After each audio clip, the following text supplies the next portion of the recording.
A warm virtual welcome to both Research 1 and Research 2.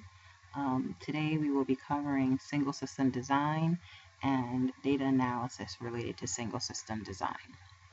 So when we think about single system design and its usefulness to social workers, um, single system design can be useful for us to determine whether or not we're doing what it is that we think we're doing, which is helping clients, right?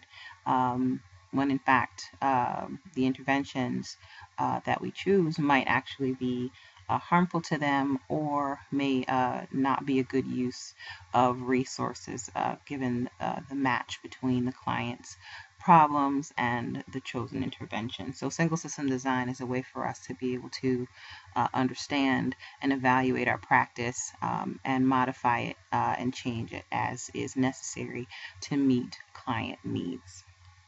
Um, Single system designs can also be helpful to us when we're dealing particularly with interventions that have been untested and help us and allow us to contribute to the knowledge base in determining the efficacy of previously untested interventions.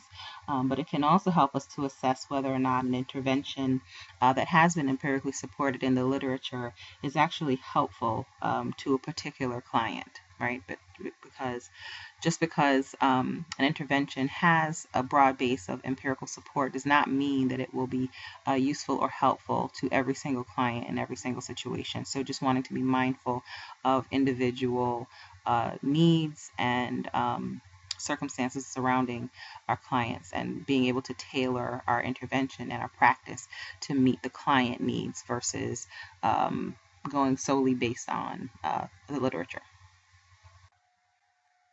So, in terms of the basic components of single system design, two of the first things we want to look at are problem specification and measurement. In terms of problem specification, we want to ask what client problems need to be resolved and what goals need to be achieved in order to resolve them. And it also involves the process of conceptualizing and operationalizing the target. So in terms of problem specification, this is done as part of the assessment, where a list of the problems being experienced by the client um, is created and identified by the client as well as any referring source. So, for example, if the client has been mandated, problems are specific situations, conditions, or concerns that need to be addressed in order to achieve goals. And goals are general and usually abstract statements of some desired outcome for which an intervention will be implemented. Goals can be either reflective of problems. So if a client is worrying about something, for example, being fired from their job, a goal can be to stop worrying, um, or it can be a problem reversal. So if a client is lonely or antisocial, um, a possible goal could be joining a group, right? But goals can also be preventive, promotional, or rehabilitative, and they can be formulated in terms of either increasing something positive or decreasing something negative. Um, and there should be a balance of those two to the extent possible. And goals should also indicate change in a client's real world functioning or quality of life that's meaningful to the client, significant others, and or society at large. So that speaks to a large degree to just being realistic in terms of setting goals, recognizing that there are a lot of factors that are at play, and just being aware of those things, and as well as being mindful of the needs of the various stakeholders that have a say or an interest in the client's achievement of a specific goal. But all of that notwithstanding, in terms of setting those goals, one of the most important things is to incorporate how the client, him or herself, wants things to be different as well, all right, which speaks to the social work value of self determination. So when we talk about conceptualizing and operationalizing the targets, conceptualization, when we talk about conceptualizing, it's what is the generally understood notion or concept under consideration, right? Operationalizing um, is how do we know the extent to which the problem exists, and how will you know if there are decreases or increases in the problem. So, for example, disruptive behavior uh, conceptually can be behavior that's distracting or that interrupts expected or planned activities or processes. And an operational definition could be, for example, the number of times that a student gets up out of their seat or has outbursts. You can measure those, you can quantify those easily, right? Um, Another aspect of conceptualization is case conceptualization, and works similarly in the sense that it's a way to integrate theory with individual aspects of a case. So moving from what are the general accepted or understood aspects of a problem or definition of a problem. So understanding what anxiety is in general versus how does the individual client experience anxiety. So what are the individual aspects related to their case? So what are their specific symptoms? What's perpetuating uh, the instance of anxiety in their lives?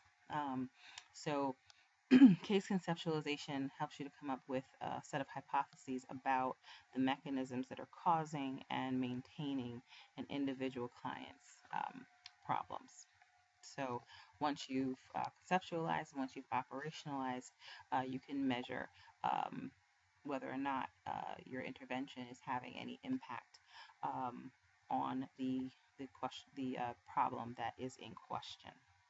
And so you want to be able to measure that, right? So that's why we operationalize. We want to be able to measure. And a single problem can and should have multiple indicators because it increases our ability to pinpoint unlikely coincidences and therefore infer what's causing changes in the dependent variable. And so we talked about internal validity, right? And wanting to identify whether or not our independent variable is causing a change in our dependent variable or whether or not there's something else at play. So extraneous variables, um, you know, other effects, so history, maturation, just wanted to see what's going on, right? We want to paint a full picture to be able to understand what is affecting the problem or the intervention and the outcome that we're interested in assessing, right? So, excuse me.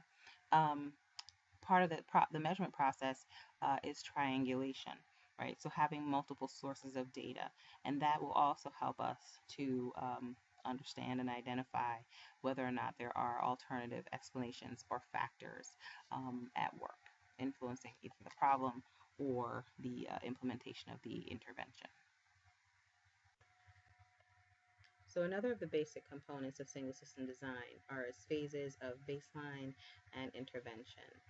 And these are essential components because you're going to compare the baseline to the intervention phase. And what's happening here is that single system design apply the logic of time series designs to evaluate the effect of interventions or policy changes on individual cases or systems. So the baseline is the non-intervention period. It's the period before we actually implement whatever intervention we come up with the client to address their problem. And it's a phase of, again, repeated measures before the intervention is introduced, and it acts actually similar to the control group in the classic experimental design, where the intervention is withheld or not administered yet. When we think about the how long the baseline period should be, it should be long enough to be useful. So the recommended number of measures is anywhere between 5 to 10, but sometimes that is not permissible based on severity of the client problem. Client may not be able to wait. It may not be ethical to have that long of a baseline. And in some cases, we may be able to do what they call a reconstructed baseline based on available records or client recall. We want to make sure that the baseline measurement targets are appropriate. So if, for example, you had workers who were engaged in suicide prevention, right? Measuring the number of daily or weekly suicide attempts wouldn't be an appropriate measure, right? Because of how long it would take to be able to establish a pattern with the data that you would need to collect, right? But what they could measure are things like the number of hours of sleep a client gets each day, the number of daily positive cognitions, and a weekly depression inventory score. So those would be appropriate measures, because essentially you want to be, what you're looking to do is establish a stable trend of the way that the client functions with the problem prior to the intervention being implemented, because what you're looking to be able to do is to be able to rule out history, maturation, and other threats to internal validity. And internal validity, whether or not our independent variable is causing a change in our dependent variable, and in this case it would be whether or not our intervention is actually having an impact on the problem. Okay. Again, the intervention phase is the period of active intervention. So the client is actively receiving a service.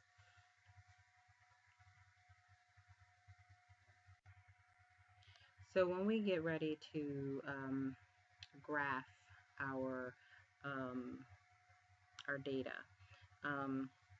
just a couple of rules and tips in order to help us do that well and do it effectively, be able to have data that we can actually use. You want to make sure that you create your graph with horizontal and vertical axes. So your x-axis, your horizontal, will always have your time interval.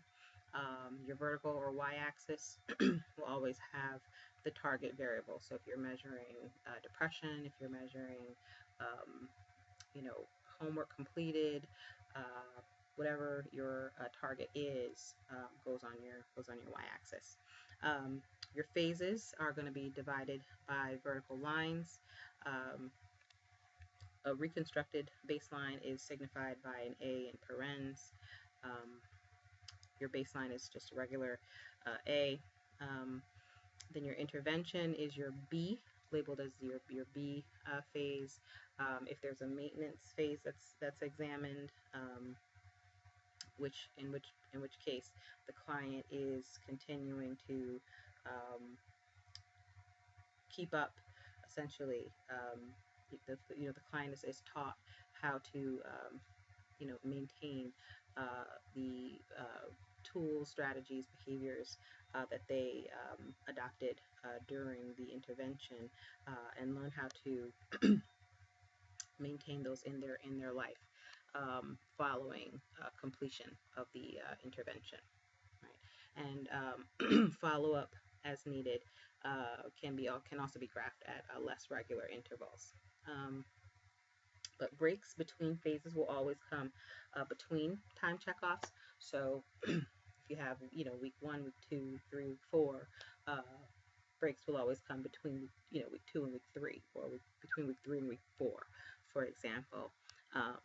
And you want to be able to make sure that you show a break in the line between phases. So it should be a dashed line. You want to make sure to label the positive and negative directions on the y-axis. And then you add your data points, right? Measurement points always come directly on time labels, so it should be at week, you take a measure and a score, for example, was a 5. on week 2. So you want to make sure that you're plotting your data point exactly at the intersection of week 2 and point level 5. Okay, and then you want to be sure to connect the intervention line through all graphs in a multiple baseline. Okay, just to be able to have clarity about that. So you always want to make sure to follow those rules and tips unless there's a really compelling reason not to do so. So if you don't have data, you can't plot for a time period where you don't have data, right? So you just want to make sure that you justify your reasoning for any exceptions and document it well. And, as appropriate, you want to annotate that on the graph. So there are 4 types of single system design. Your first and most basic is the AB design, also called the basic time series. So your A phase is your baseline phase, your B phase is your intervention phase, and there can be follow-up as well. So you want to make sure that your baseline is stable, and it's the simplest logical structure for a planned comparison, and it serves as the foundation for basic single system design, where you're comparing a single baseline to a single intervention phase. Excuse me. And the major assumption in the AB design is that the baseline pattern would continue if an intervention were not implemented.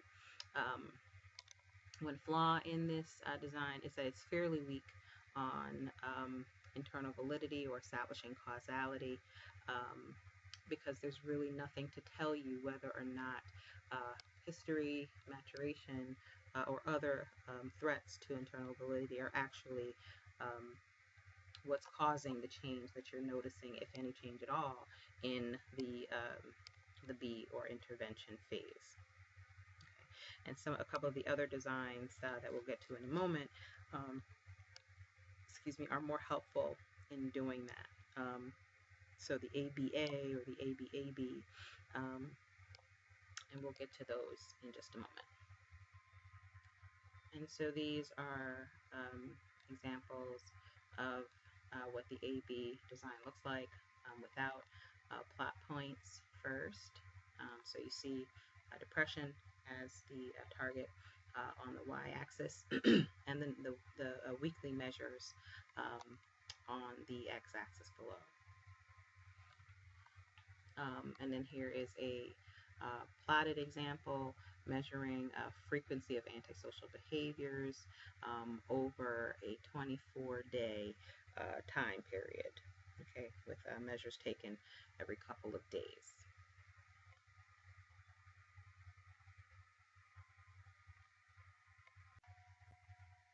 So the second type of single system design is the ABAB design, also called the withdrawal or reversal design. And basically, a second baseline phase is established by withdrawing the intervention for a while. And huge consideration here is whether or not there are ethical issues in terms of withdrawing the intervention during the second baseline phase. But it does, if that is not an ethical issue, then it does provide points of logical comparison. First is that it increases internal validity. The idea being that if you have 2 consecutive meaningful changes in outcome that can be produced. So the first being improvement when the program or intervention is begun, and then a second of deterioration when it's removed, then it's much less likely that some other coincidental factor that's unrelated to the program or intervention is responsible for the changes that you're seeing. Right? So the second A phase is really a withdrawal phase. Okay? And then how you interpret what happens really depends on your expectations. So if there's a decrease in homework completed, then find that they're going back towards the baseline that initially was established. If there's an increase in depression, same thing, right? So you're looking to withdraw the intervention, and for all intents and purposes, the person should go back to the functioning level that they had prior to the intervention being implemented. And then in the B phase, the same intervention is being reintroduced. So it's not a different intervention, which could have a different impact on the client. So another way of thinking about the withdrawal period might be kind of as a follow-up. So how well did they do, right? How well was the intervention functioning for them?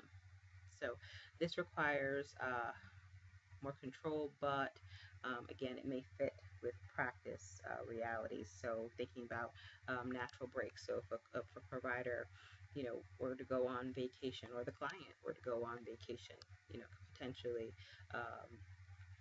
or for whatever reason, be away from services, that could potentially be your second A phase, and kind of help in terms of the ethical concerns there.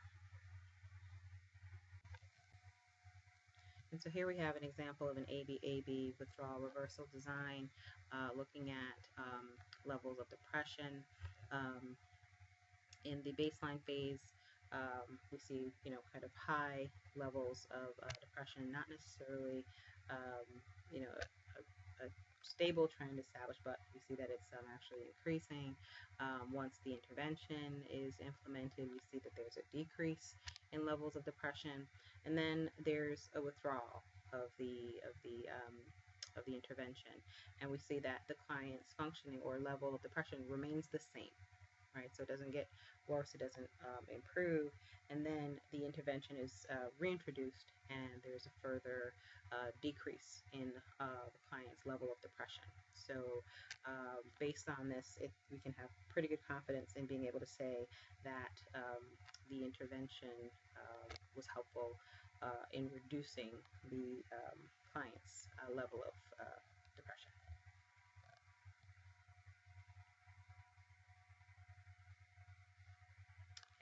And the third and fourth types of single system design are the multiple baseline design, which is a type of single case evaluation that attempts to control for extraneous variables by having more than one baseline and intervention phase. So essentially, for whatever you're attempting to measure for, so be it different people, different targets, or different types of settings, each baseline will have the same start time, right? And the intervention, will be introduced at different times for each person, target, or setting. And this has quite high internal validity because essentially what's happening is that the repeated measures, if you're looking at the baseline for the first person, for example, so once the intervention, once they receive the intervention, looking to see whether or not there's any change in terms of their outcome measures, whereas you have the baseline for the other target person or setting still being measured, right? You still have the baseline measures being observed. And then for the second person or target or setting, the intervention is implemented. The third or fourth, however many baselines you have going on, are still being collected. So if there's anything that's going on in terms of history or maturation, you should be able to see that from the other baselines that you have going on. So it's a really good way to be able to identify whether or not the intervention is having some impact. Okay. And the multiple component design is a single case evaluation that attempts to determine which parts of an intervention are really accounting for the most change in the target population. So think of that in some ways like you would the dismantling study in the classical experimental design. And so here's an example of the multiple baseline design for 3 residents, looking at their levels of hopelessness. And so for each of them, uh, where the solid line is the separation between their baseline and their intervention phases, we can see that for each of them, you see a decrease with each advent or implementation of the intervention, right? Relatively level or relatively stable trends of measures in their baseline phases, and then we see a decrease for each of them in the intervention phase. So this helps to rule out, again, alternate explanations for what it is that we're seeing. So, of the major benefits of single system design, first and foremost is that it helps us helps provide us with a clearer understanding of client problems. So, looking at changes in terms of we talked about severity, frequency, and intensity of client problems. So looking at the fluctuations there, looking at precipitating factors that may impact those 3 dimensions, and then looking at those things across settings, right? Single system design is easily applied to practice because essentially it's what we're doing anyway. We're assessing, we're identifying problems, we're identifying goals, we're monitoring. Single system design just helps us to be able to do that more systematically, right? It's also easily replicated. So if someone in another practice setting has done work with a similar client to the one that you're working with, similar problem, you can, replicate what they've done with their client to see whether or not it's helpful for you, with you and your client, and and that cycle kind of continues. And then also because it's client and intervention specific, right? We're able to really determine whether or not we're being effective, right, in helping the individual client that's in front of us. So again, not just going based on what the literature says should be successful.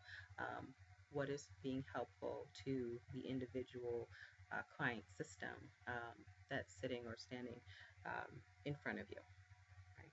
So single system design helps us to be able to do that.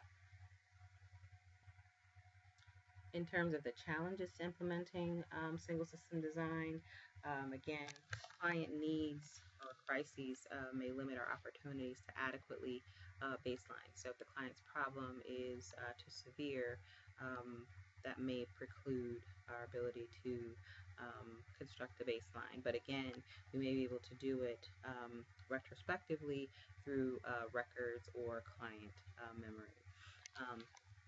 In some settings, providers have really heavy caseloads that may create time pressure. So they don't have the time to take repeated measures, to constantly be monitoring the way that a single system design would require. Also, colleagues and supervisors may not appreciate the value of single system design and kind of may poo-poo it.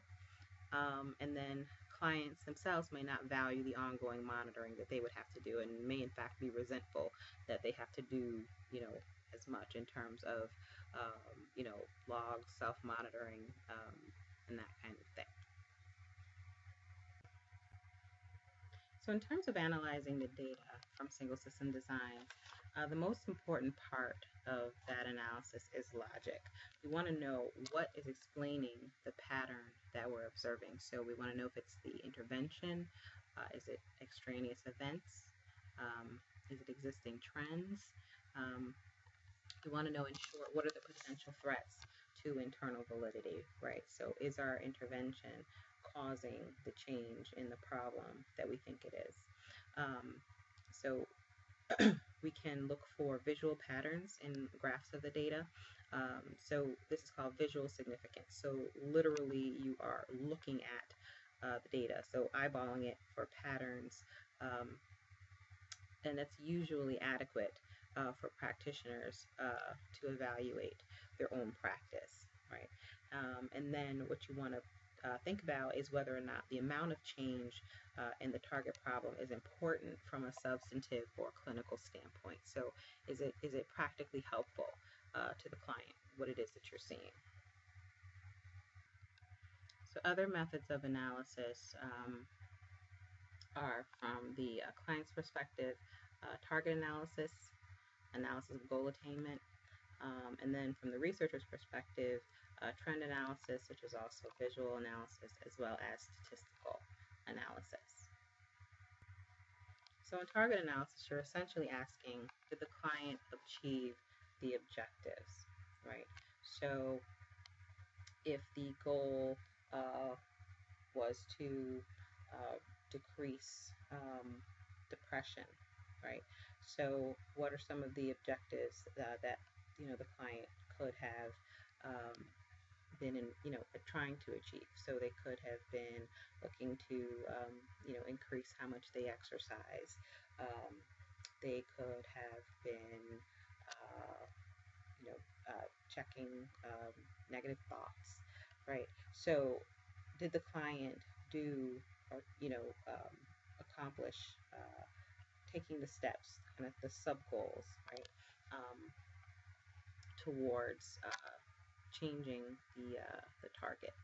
And then does the client feel that the intervention made a difference, right? So how do they feel about the process in terms of what they've experienced? Has it made a difference in their experience of the problem in their lives? And then we can think about analysis of goal attainment, right? And the goal, as we mentioned before, is much larger, it's overarching. So you're looking at the big picture. So whereas the client may have struggled with one or two or more of the objectives, overall, did they achieve their goal? So, in terms of the depression, has their depression score, has their depression score gone down, right?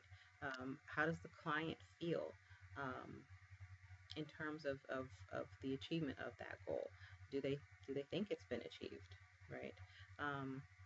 Because even though the score may be different, how does the client feel about the overall process? And in doing that, you can compare the client's perception during the intervention and maintenance phases, right? After the intervention has been completed, which again really emphasizes the role of the client as collaborator in the process. So it's not just us providing a service or providing treatment, but the client works with us during that process. When we conduct a visual analysis, we're looking at a couple of things. One, we want to look to see if there's a change in level or the mean line.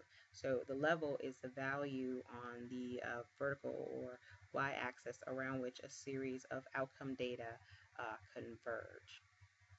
Okay. Sometimes it may be useful to characterize the overall level of a phase by a single value, such as the median or mean, but doing so would essentially obscure the variability in the baseline and intervention data represented by all of the data points. But what this helps us to recognize is whether or not there has been an increase or decrease across that mean line within the phase that we're interested in. We can also look at changes in trends, so whether or not the data path within a phase is whether or not there's no trend, or whether or not it's positive or negative. Okay, and so in that way we can look at the nature of change to see whether or not there's been an improvement in the problem, a deterioration, or whether or not there's just simply been no change. This is an example of a difference in level where there's an improvement. So we see the scores in the baseline phase scoring 40, right, at 40. And once the intervention has been implemented, we see a drop in the score, which for depression would indicate improvement.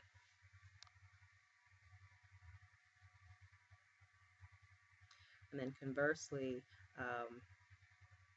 to go from a depression level of 40 to I think that's like 50, 55, between 50 and 60 represents deterioration. And if, of course, if it had remained at 40, there would have been no change. In terms of trends, we see an upward trend here in terms of the score in the baseline phase from a score of 10 up to a score of 40. The intervention is implemented, and then there's still an upward trend, so there's no difference there.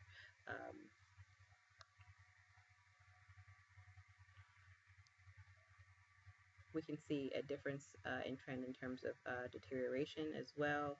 In this slide, scores are going down apparently during the baseline phase. The intervention is implemented, and then scores start to go up after in the intervention phase. So that represents deterioration with respect to depression scores here. Finally, representing a trend of improvement where you have, again, depression scores starting at 10 in the first week, being reported at 40 in the third week.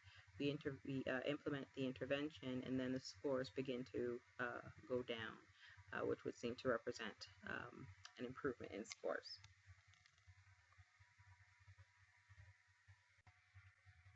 So even though visual analysis is relatively easy, there are potential problems to be aware of. The first one is ambiguity, which results from a lack of stable patterns.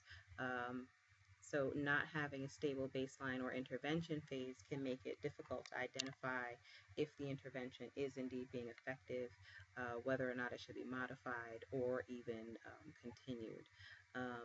And the issues with unstable patterns are similar to what would happen if you tried to measure change without having a pre-intervention baseline. Essentially, it's hard to tell if the client's problems are worse, better, or no different than if you hadn't intervened at all. So you basically, don't know what would have happened if you hadn't intervened. Right? So having that stable pattern is really key to being able to determine whether or not a change has happened, whether or not it's been helpful, and then kind of how to proceed from there. In terms of graphing distortions, inaccurate readings of plotted points, right? Having too many or too few can make a difference in terms of how easy the information or graph is to read and to interpret. So while fewer data points will allow for easy viewing of large changes, it would also obscure or hide smaller changes. And then on the flip side, having too many data points can add the risk of identifying changes that aren't really there, or which aren't, very important or meaningful.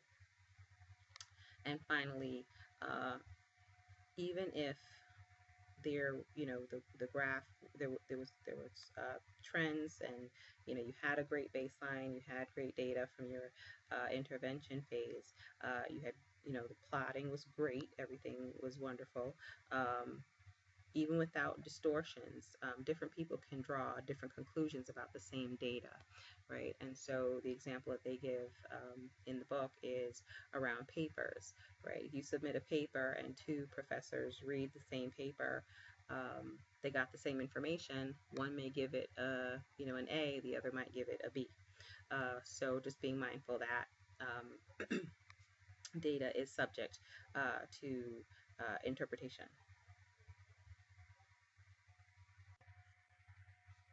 So another means available to us for analyzing our data for our single system design is statistical analysis. And by statistical analysis, we're generally referring to inferential statistics. In non-single system design studies, inferential statistics allows you to make assertions about the larger population from which you've drawn your sample, or about causal processes in general that help to explain why we're seeing relationships between different variables within our data. In single system design, we use statistical analysis to determine if the outcomes that we're observing during the intervention phase are a part of just kind of the normal fluctuations in the target problem that the client experiences, and that we could have expected to occur if the baseline had been extended and not implemented the intervention, or whether or not the intervention is actually responsible for the changes that we're seeing. As part of the analysis, we tend to look to descriptive statistics, which are important and are included in our analysis to help us to, as the title or as the name implies, to describe or know the characteristics or to be able to describe the relationships among variables with regard to our client and problems. So in single system design, descriptive statistics allows us to know the values associated with measures of the target problem and its response to an intervention. So we can think about measures of central tendency, such as the mean and median, that allow us to understand our data in terms of summary averages, while measures of dispersion, such as the range, allow us to know the distribution of values on either side of the measures of central tendency. And the range is the simplest of these and basically tells us what the highest and lowest values are that are associated with our observations or measures of a variable or target. T-tests are a type of statistical test that can be used to calculate statistical significance between mean values of two groups. So in single system design, we can use it to compare scores during the baseline phase to scores during the intervention phase. And then, like all statistical tests, T-tests are used to determine whether or not the likelihood that any difference that we see between these values may actually be due to chance. So when we look for statistical significance, we're looking for an outcome that permits us to reject the null hypothesis and to accept the evaluation hypothesis. That is the alternative hypothesis, which is the one that we're submitting. The alternative hypothesis being that the intervention and not chance is responsible for the changes that we're seeing. We're going to talk about the null hypothesis in a moment, but essentially statistical significance does not refer to how important our findings are, but to calculating the probability that what we found is as strongly due to chance, or as much could have been the result of chance as much as it could have been to our intervention. So the probabilities will fall between 0 and 1, right? So a probability of 0.05 means that 5 times out of 100 we can expect to see a relationship as strong to what we've observed from our data just because of chance, just the luck of the draw. Okay, so in determining where the cutoff point is between chance and the actual research hypothesis that we're interested in, we use what's called a significance level, right, or an alpha level. If we use a significance level of 0.05, again, we're saying that we deem the relationship to be statistically significant if it occurs due to chance no more than 5 times out of 100. Okay, so we set these levels prior to our data analysis, and 0.05 is pretty much an arbitrary number but it's the most generally accepted and used level of significance in the social sciences.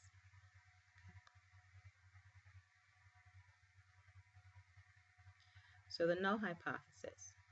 The null hypothesis is a statement of no difference between phases. So the null hypothesis basically says your intervention did not work, right? What you're seeing was not because of your intervention, it was because of chance. And being able to reject the null hypothesis provides support for an alternative hypothesis, which is that your intervention did in fact make a difference in with regard to the problem. And it's the null hypothesis that you actually test. It's not the hypothesis that you put forth in your proposal, right? So you do develop your hypotheses based on based on theory, based on what you expect to see, but what you're actually testing with statistical significance is the null hypothesis, which is saying the opposite, essentially, of what your hypothesis is saying. So essentially, the null hypothesis, again, is used to refer to chance as a rival hypothesis. Okay? And it's basically saying that the relationship that you're seeing between your variables is explained by chance.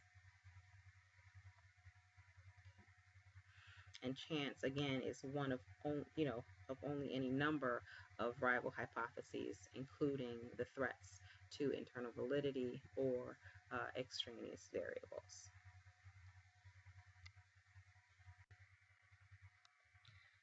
So in terms of using the t-test, what we're really using it to do is to detect differences between client scores in the A or baseline phase and the B or intervention phase. And the reason why we're doing that is we want to make sure, or to be able to make decisions about whether or not change has occurred, and if so, what should be done about it. Right? So if we set our significance level at 0.05 and our p-value comes back as being less than 0.05, we can successfully reject the null hypothesis and claim that the difference between the two phases is significant. And by that being significant means that it's highly unlikely that it's due to chance rather than your intervention.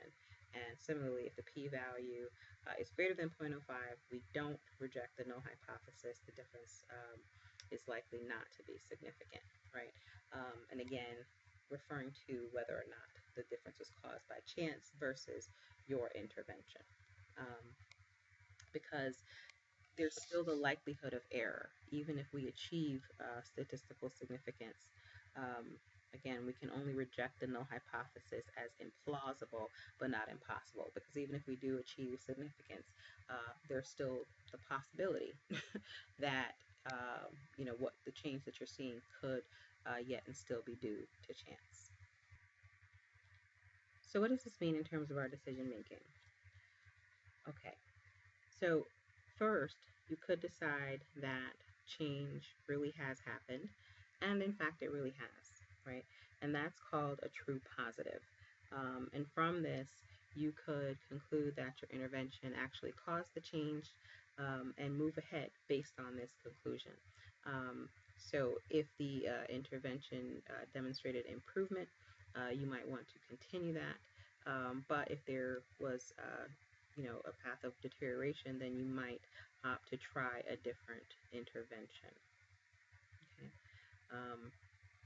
But again, all or some of the change might have been caused by your intervention or by something else. And so you always want to be able to consider that, when deciding how to continue.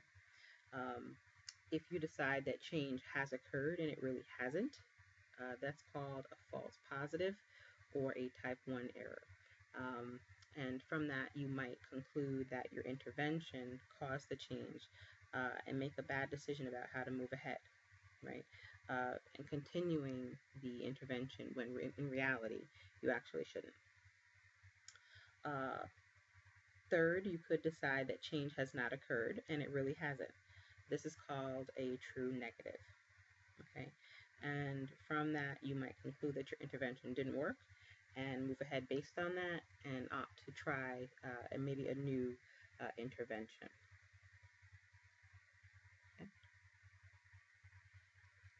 Finally, you might decide that change has not occurred when it really has, and that's called a false negative or a type 2 error. From this, you might mistakenly conclude that your intervention didn't cause a change at all, and then make a bad decision essentially about how to move ahead, perhaps trying a new intervention when you shouldn't. Right. And with regard to type 1 errors, there really is no way to know if we've committed a type 1 error. And with regard to, which of the two is quote unquote worse, really and truly deciding which one is worse involves value judgments and really and truly depends on your research question. So that is the module on single system design. Please contact me with any questions regarding anything in the PowerPoint. Thank you.